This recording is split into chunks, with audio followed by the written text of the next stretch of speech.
சூர்யா நடிச்சு வெளியாயிருக்கிற ரெட்ரோ படத்த பத்தி தான் பார்க்க போறோம். படத்துல கதாநாயகனுடைய அப்பா ஒரு பெரிய ரவுடியா இருக்கிறாரு, கேங்ஸ்டரா இருக்கிறாரு. அவர் கூட சேர்ந்துட்டு கதாநாயகனும் கட்ட பஞ்சாயத்து பண்றது, ரவுடித்தனம் பண்றது அப்படின்னு வன்முறையா சுத்திக்கிட்டு இருக்கிறாரு. இப்படி ரவுடித்தனத்தோடு சுத்திட்டு இருக்க கதாநாயகனுக்கு ஒரு காதலும் இருக்குது. அந்த காதலியின் காரணமா இவர் இந்த வன்முறையெல்லாம் கைவிட வேண்டிய ஒரு சூழல் ஏற்படுது. இவரும் அதன் பொருட்டு இந்த வன்முறையெல்லாம் கைவிடுறதா முடிவு பண்ணியிருக்கிறாரு. இதன் பிறகு என்ன நடந்தது? இவரால வன்முறையை விடுத்து அவர் காதலியை கைப்பிடிக்க முடிஞ்சதா? இதெல்லாம் தான் இந்த ரெட்ரோ படத்தினுடைய மொத்த கதை. இந்த படத்துல இப்ப நான் சொன்ன இந்த கதை படத்தினுடைய முதல் 30 நிமிடங்களுக்குள்ளேயே நடந்து முடிஞ்சிருது. அதன் பிறகு இந்த ஒரு நரேட்டிவ விடுத்து வேறு ஒரு கதையை நோக்கி இந்த படம் நகருது. இந்த அம்சம் பொதுவா கார்த்திக் சுப்புராஜ் படங்கள்ல வழக்கமானதுதான். அவருடைய சமீபமா வெளியான ஜிகிர்தண்டா டபுள் எக்ஸ் உட்பட இந்த ஒரு அம்சத்தை நம்மளால பார்க்க முடியும். ஆனா இந்த 2 படத்துக்கும் உள்ள வேறுபாடு என்ன அப்படின்னா, டபுள் எக்ஸ் படத்துல என்னதான் அந்த கதை மையக்கதையிலிருந்து விலகி வேறு ஒரு கதையை நோக்கி நகர்ந்தாலும் தர்க்க ரீதியான காரணங்கள் மூலியமாவும் நம்பகத்தன்மையுடன் கூடிய காட்சிகளின் மூலியமாவும் அந்த ஒரு களம் மாறுதலை எந்தவித உறுத்தலும் இல்லாம அந்த படத்துக்கு திரைக்கதை பண்ணியிருப்பாங்க. ஆனா இந்த ரெட்ரோ படத்துல அந்த ஒரு அம்சத்தை தான் தவற விட்டுட்டாங்க அப்படின்னு சொல்லணும். இந்த படத்தினுடைய மைய கதை என்ன அப்படிங்கறதுல அவங்களுக்கே ஒரு தெளிவு இருந்த மாதிரி தெரியல. இந்த படம் ஒரு கதாநாயகனுடைய மீட்சிக்கான கதையா, அல்லது இது ஒரு காதல் கதையா, இல்ல இது ஒரு அப்பா மகனுக்கான கதையா,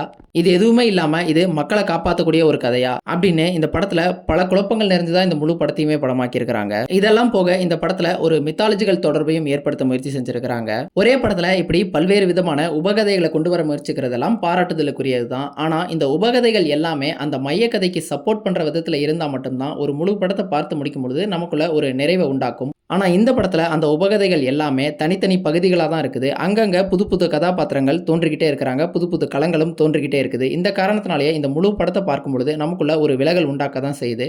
மாறா இந்த உபகதைகள் எல்லாமே இந்த திரைக்கதையில ஒட்டுமொத்தமா பின்னி ஒரு கோர்வையா வந்திருந்தா இந்த படத்தையே கூட நாம இன்னும் கூட ரசிச்சு பார்த்திருக்க முடியும். இதுதான் இந்த ரெட்ரோ படத்தினுடைய ஒரு மிகப்பெரிய பிரச்சனை. மற்றபடி இந்த படத்தினுடைய ஃபில்ம் மேக்கிங் பத்தி எல்லாம் நம்ம பெருசா சொல்றதுக்கு ஒண்ணுமே கிடையாது. கார்த்திக் சுப்புராஜ் அந்த விதத்துல எல்லாம் சிறப்பாகவே செயல்பட்டு இருக்கிறாரு. இந்த படத்தினுடைய அந்த வித்தியாசமான களத்துக்கு ஏற்ற மாதிரி அந்த சினிமோட்டோகிராஃபி ஆகட்டும், மியூசிக்கை பயன்படுத்தின விதமாகட்டும் எல்லாமே சிறப்பாகவே இருந்தது. ஆனா இந்த திரைக்கதையில முன்னாடியே சொன்ன மாதிரி இன்னும் கொஞ்சம் மெனக்கட்டு இருந்தாங்க அப்படின்னா இது ஒரு ஒட்டுமொத்தமா ஒரு நல்ல நிறைவே தரக்கூடிய ஒரு படமா வந்திருக்கும். கார்த்திக் சுப்புராஜ் கிட்டேருந்து நாம எதிர்பார்க்கறதெல்லாம் அந்த மாதிரி திரைக்கதையில வலுவான படம் தான். அவருடைய படமாக்கல்ல நமக்கு எந்தவித கேள்விகளுமே கிடையாது. மொத்தத்தில் இந்த ரெட்ரோ படம் அங்கங்க ஒரு சில பகுதிகள் ரசிக்கிற மாதிரி இருந்தாலும் ஒரு முழு படமா நிறைவடையலை அப்படின்னு தான் சொல்லணும். விருப்பம் இருக்கிறவங்க ட்ரை பண்ணி பாருங்க.